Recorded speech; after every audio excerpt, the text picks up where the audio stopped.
Oh, how are you? Hey, I got something to say. Man, do I have a huge surprise for you. Huge, huge, huge, huge. I've been waiting for months to have Adriana Alvarez, Adriana Monica Alvarez on. I am freaking pumped. I love this lady. I've been reading her bio and I'm thinking, holy freaking moly. I don't even know what to talk about. And she's done so much in her life. She's just an incredible woman. And we met, like, I think almost a year ago. It had to be at least a year ago. Yeah. There she is. Woohoo! Oh my goodness, the gods I'm have, saying, I think we met like a year ago. Has it been that long? it's been a while. We've been trying to do this for a minute. Yeah. Well, you look stunning. You look stunning as always. And I know you've been a busy bee. You have like theater class or something? Is that what you do? I do every single Thursday. I have theater class for hours. And actually today I have a 50-minute presentation. It's like, I have like an entire thing here. So yeah, this is actually a good distraction because it gets me all kinds of emotional and hyped up and wild and crazy. Yeah, yeah, yeah. I'm excited. I'm excited for you. All right. Let's just get into the bio because I freaking love it. All right. You ready? Let's do it. Imagine a world without censorship and gatekeepers. That's what inspires Adriana Monique Alvarez, the CEO of award-winning AMA Publishing. She is the author of How to Start a Six-Figure Publishing Company. She is USA Today best-selling author and 17-time Amazon International best-selling author. She has helped over 1,000 entrepreneurs become published authors and grow their business with their book. She mentors high-level coaches, consultants, and service providers on how to start their own high-earning global impact publishing house. Forbes recently said AMA is transforming the It's transforming the publishing industry. She has been featured in Forbes, Grit Daily, American Daily Post, and the London Daily Post. This is the best. She is currently living in the middle of nowhere, Colorado, renovating her grandparents' property. She's a radical homeschooling mom. We haven't had any of those on yet. And a wife of a homesteader, which I have so many questions. When she's not ruling the world, she's making chocolate souffle for breakfast. Can I tell you, that's one of my, I had to short bio, but I had to read that one because it's one of my favorites. So let's just dive in before we get into the thing you want to tell women, which we will. What's a homesteader? Like, I need to know what a homesteader is. Well, the homesteader just knocked on my door like 4 seconds before I was supposed to find you on here. And he's like, I need my beekeeping suit. So he's out there with the bee. He's going to plant a tree and he's got 50 iris bulbs that he has to get in the ground. So that's Derek. Like, he's with the bees, he's with the boys, he's planting trees and flowers, and he has planted probably now over 1,000 plants on this property since we got here. And so are you like that? Are you, because you're so, and I know you hear this all the time, you're so glamorous. Like, I watched all your videos and was looking at the cover of all the magazines, and I'm trying to see this woman who looks so city getting her hands dirty and out like in it. Oh yeah. So last fall, I helped Derek with these hands plant over 700 bulbs. And so we have tulips and daffodils, and all of this entire section of our property is just full of flowers because we planted so many. So yeah, I can do the whole thing. And I go camping and kayaking and all the rest of it. So you really have two different worlds there going on. I love it. By the way, I'm an outdoors girl. Anytime that I can be outside doing anything, I'm so happy. And right now for us, I'm on the East Coast, so this is when we do most of our planning, the month of May. So all I've been doing is putting my flowers in, weeding, putting my veggies in, and I am so free. That's when I'm happiest. Or mountain biking or hiking. So I relate. Okay, now we got to get into it before we go off on some other rabbit hole. The one statement that you want to give positive women is, I want to get in the world. This is what I want to get in. You are the leader, guru, champion you have been looking for. And you talk a lot about not giving away your power. Yes. That we look a lot to other people for this cookie cutter answer when really the answers are more within us. So let's dive into it. Let's dive in. Yeah, it's so easy for us to see that there's authority and power and validation in other people and in their work and in their words and in their approval. And we forget we actually hold that for ourselves. And I know the last thing like anyone wants to hear is like, you have it all within you, but that's just the fucking truth. It's like you keep if you keep looking around, for your hero and for the answer and tell me what I don't know, and you stay in that place, you will never tap into the wealth and the wisdom and the gift that you are. And so that's what I'm seriously saying. And I'm not saying this just in theory and in an echo chamber. I went through a long, dark path of arriving there myself. And that's why I will stake everything on that, and I'll stand by that. And that's important, isn't it? Because you need to walk the walk and talk the talk.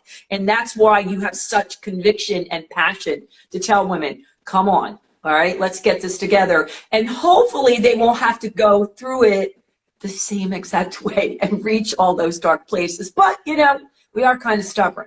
All right, so let's back up. How did you get into publishing? Were you always a writer? Did you love write? Okay. All right. Here we go. Okay, here we go. So I did always love writing. Writing was my therapy, so to speak. So I'm from this small town that's, I always say Dwight Yoakam, he must have been here when he sang and wrote his song, I'm 1,000 Miles from Nowhere. And so I have notebooks. Actually, I found some here at my grandma's house filled with all of my thoughts, me processing. I never dreamt that I would be a publisher. I didn't have the guts to dream that. I had no idea that I would be that. I became a publisher and came into the publishing industry because my clients insisted upon it. They would ask me questions and I would direct them elsewhere, and they go, no, I want you to help me. What do you think? What can we do together? And I said, I don't offer that. And Derek and I were laughing recently. We had a client, oh my gosh, it's probably been 9 years ago, our first book client, and we didn't have any idea what we were doing, but they just really insisted that we do it. And so after enough people said this, we said, what are we doing? Why aren't we listening to our clients? Why don't we create solutions and create a way? And that's what we did 3 years ago. Okay, so back up. What were you doing at the time with those clients? We were doing business consulting. So when we started that was what we were doing. We started our business when nobody was advising that. It was 2009, stock market crash, real estate market was bad. Everyone was losing their home. And I have a problem working a job. And so I knew we had to start a business. We were newlyweds. We had no money. I had no experience. I had been living overseas all of my 20s as a volunteer. I just knew that I couldn't live any other way. And so I decided to model it after my parents. My parents are baby boomers. They have brick and mortar businesses. I was raised in them. And I knew my parents didn't know and I knew they didn't have any clue what Facebook was or social media or email marketing. So I turned my parents into our avatar. And that was who we served for the first, 7-8 years in our business. And then it expanded from there.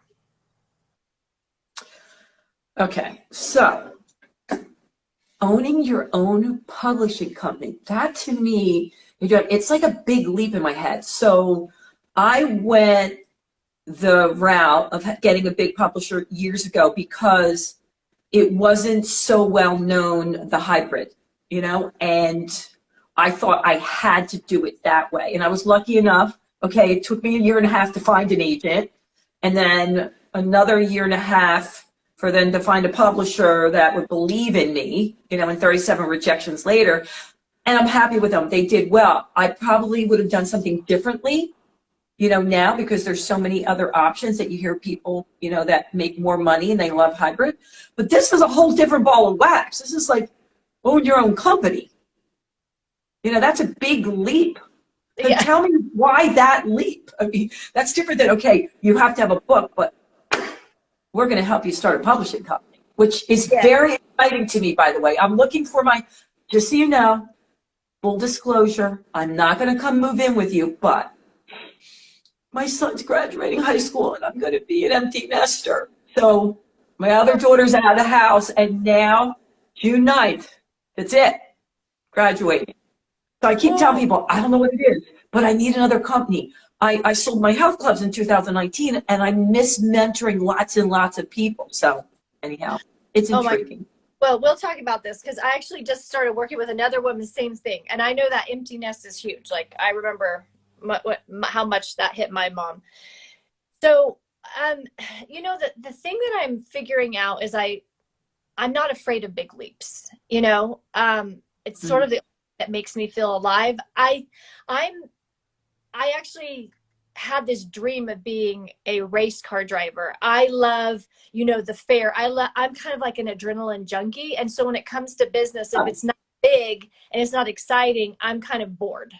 I'm easily bored, Me too. So, I just decided, well, we started the publishing company. And then, what happened is in the first year we worked with 125 authors, and I thought, oh my God, we're onto something. And I can't work with everyone who wants to work with us. And so I went back to some of my favorite authors and I said, if I taught you how to start your own publishing house, would you be interested in learning? And they were like, yeah, we could do that. And I was like, why not? And so I mentored 8 women, and then I just blew it wide open. And now, we have people all over the world who have taken our certification course. And it just keeps expanding. Actually, the newest thing we're doing right now are partnership books. So we bring in different people who have podcasts or audiences, followings, businesses, and they want a publishing division, or they want to put together a collaboration book. And they don't necessarily have to learn the whole publishing world, but we'll partner with them. We do certain things, they do certain things. So we're in a huge growth spurt right now. And it's like we're working with hundreds of authors on any given moment.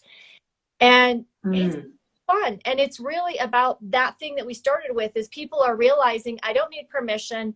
I actually know something. I have a gift to pass on. I want something to outlive me. And they're going all in on it. Before you came on, I always ask my peeps to send me in questions. So I'm going to dive into the question I got the most, which is, everyone keeps saying to me, I need a book, but there's billions of people writing books. Why does the world need my book? And why is that so important in business? And I got that over and over again. So go for it, Adriana. Oh man, you're taking me back to my first point, right? It doesn't matter if Sally and Becky have a book. If you don't have a book, we don't have your piece of the puzzle. Like, who cares? Who cares if everyone has a book? What's important? And are you willing to gift us your wisdom, yes or no? Are you willing to have a book on the shelf that your grandkids go, that's what grandma stood for. That's what she believed in. Are you going to own it? Or are you just going to give that nice excuse? Oh, plenty of people already talked about it, but you haven't talked about it. So let's talk about that. You know what? You would have saved me a lot of headache years ago, because when I was writing Train Your Head and Bible Follow, I remember a lot of my mentors saying, yeah, that's what the world needs. Another self-help book. There's millions of them. I go, well, then there's going to be 1,000,001, because it's more than a self-help book. It's about my journey. But it was tough, because even people that really loved me, and they were well-meaning, were trying to protect me from disappointment. Isn't that crazy? I know. This is the thing. I know this exists because it's happened to me. And that's why I'm holding the other end and saying, no, no, no, no. This is what we do to each other. We want to protect each other. We want to grab each other by the ankles and go, no, just stay right there. And I'll tell you why most people will tell you that. Because they're not ready to sit down and write their book and say what I have to say is worth putting in a book and sharing with the world. Like, you know, people have to overcome and face so many fears. And when I say fears, I mean, it's like a whole legion of them. And the main thing that you have to face, you have to confront that thing that says, well, who are you? Who are you? What makes you so special? What do you, yeah. You have to, You know, I was just at a conference. I completed a 7-month course for keynote speaking engagements, how to take it to the next level. And the last day they talked about the importance of writing a book. You would have loved it. And so many women were going up, but I didn't sell $1 billion business, but I didn't grow up in, you know, the hood. Like who am I? Like, I'm not any of these other people. And I was so happy. The guy said exactly that. Everybody has their unique story. Everybody. The day you start comparing yourself to everyone else, you're done.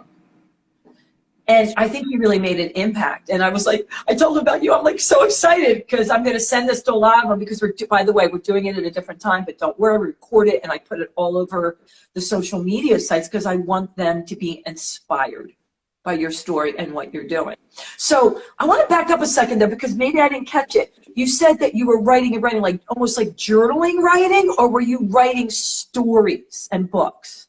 I wasn't writing books. No, I wasn't. I never published them. I was journaling and I was telling stories. Actually, my dad recently found this is a ticket. I took the train from Cairo to Alexandria in Egypt when I was 27. And I found the journal that I wrote a story about when I would go see these places. And so, you know, this is the power of writing for me, is like, we literally write our future. We write out our life. And, you know, this is also when people say things like you mentioned, I get a little fired up, right? And I get ready to put them in a neck hold, because it's like every single word you say is so powerful. It's a wand. You are creating something with that. Why not just say, you know what?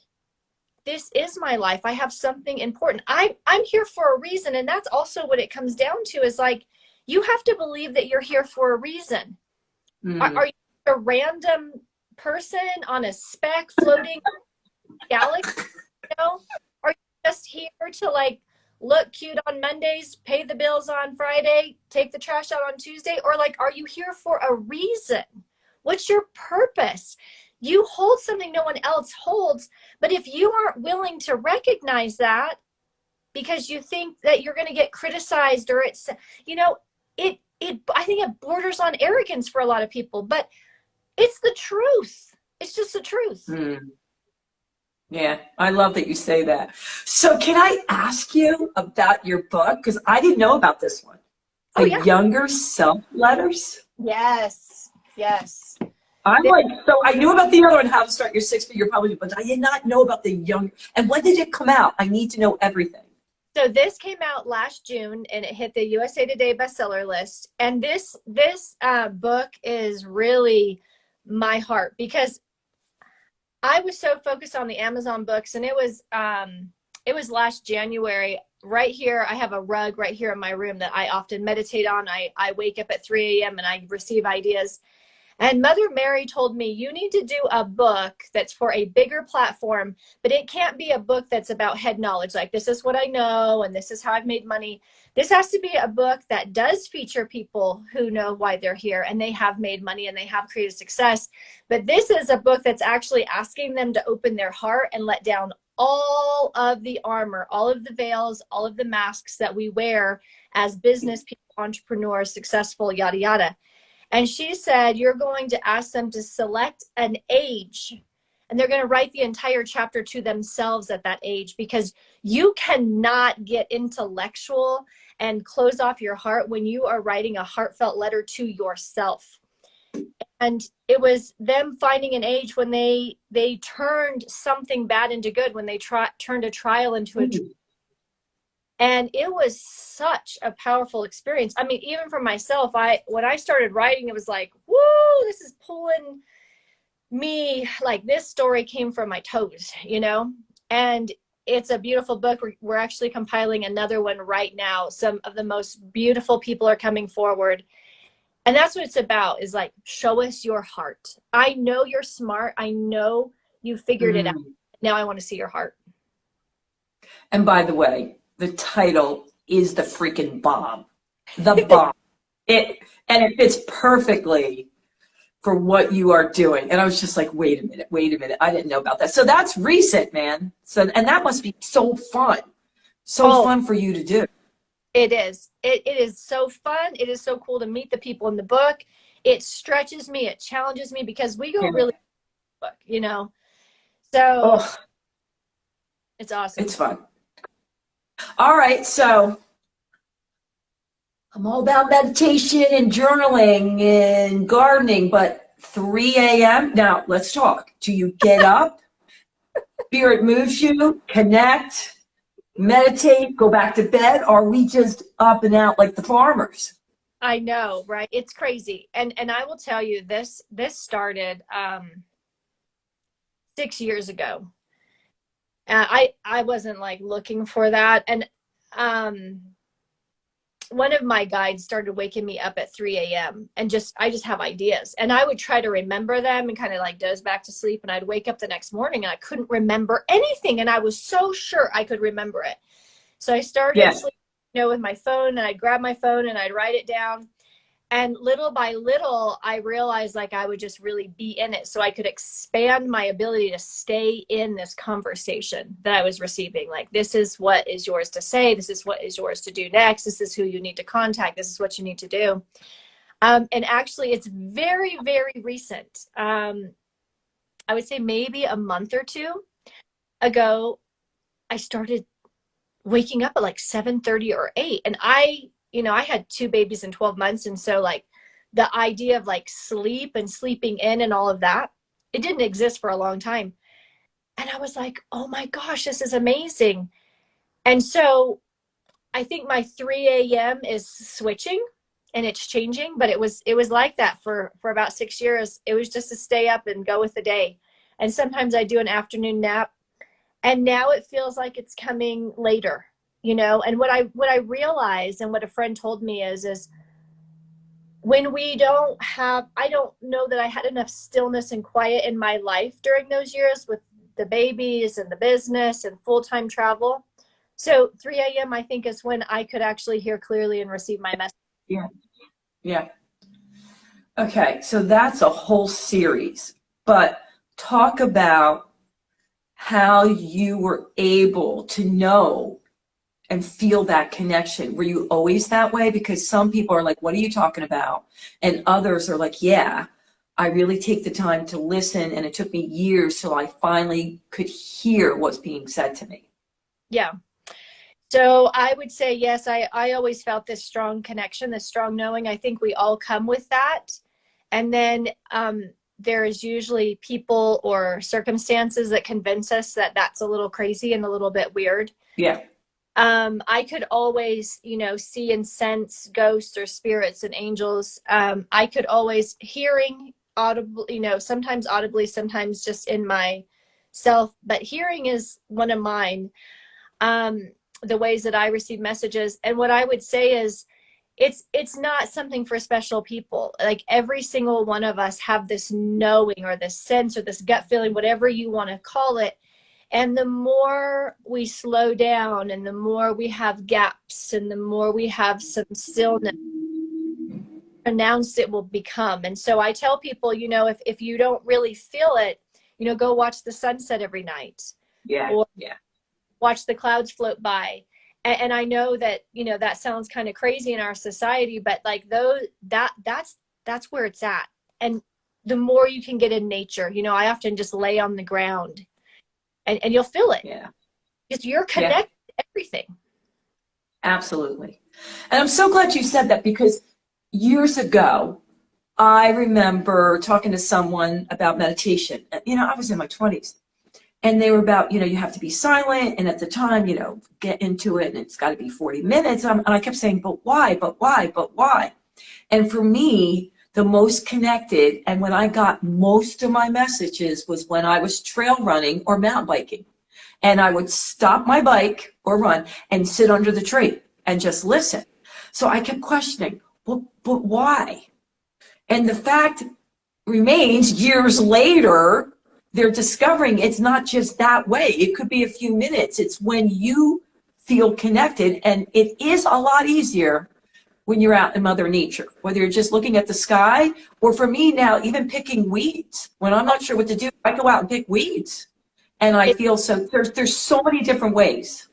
It's true. And this takes me back to the thing. It's like, there's no template or formula for this, you know, whether it's meditating or business or marriage or kids, like, you know, everybody's like, just tell me what to do. Like, give me a 7-step little thingamajigger. And it's Right? like, no, it's not like that, right? It's not like that. And Yeah. actually the whole point is if we get out of this robotic, mechanical do, and just feel something, be present in this moment. Like, that's the beginning of it all. Yeah. I love that you're freaking doing this. All right, I got to get this in before we go. So how old are Sam and Grant? Your two boys right now. They're 7 and 8. Okay. And you're full into homeschooling. God bless you. Oh yeah. Homeschool. And Well, is it a lot of work? Like how many hours a week? Because to me, that seems all consuming. it's a lot of work. I mean, you know, when I work with someone and they're telling me like they don't have time for this or they're tired or whatever, I'm like, check this out. You know, you come homeschool my kids for 2 weeks and you go plant some flowers and then you run a business and then you cook 3 meals and all this. And then let's talk about what this is. But you know, the thing that I found is that we have this ability to expand. We're actually very limitless. There's that quality to us. And so what I found is when I care about something or I find a way to be present with it, if it's just another thing on the checklist, you know, oh, I got to do school with the boys, right? Then it feels like that. Oh, Yeah. you know? But if it's like, wow, I get to spend every day with these boys. And oftentimes what we do is I'll sit down with the boys and I'll be like, hey, check this out. There's a few things that we're going to do today. But let's not take forever to do them because after that, we can go have like, you know, time at the park, go get ice cream. We can go have a water balloon fight. So like the quote unquote, like reading and math and all that nonsense, it's a very small amount of time. And I just like to have time with them living life and playing because for me, play is the most important thing. How lucky are they? Oh my God. Oh my God. It's a little late in the game, but my son, and he does go to a smaller art school, and we're very fortunate, but it's still, he's 18, and he went through the public school system, and we were lucky. We had a really great public school system, but he still says, Mom, why do they think this is a good idea for us to be sitting there for all these hours? Like, forget I have focusing issues. You can't. Like, why do they think I got to get this in? And he keeps saying, Mom, you got to change the public school system. Mom, you got to change it. It doesn't work. It doesn't work.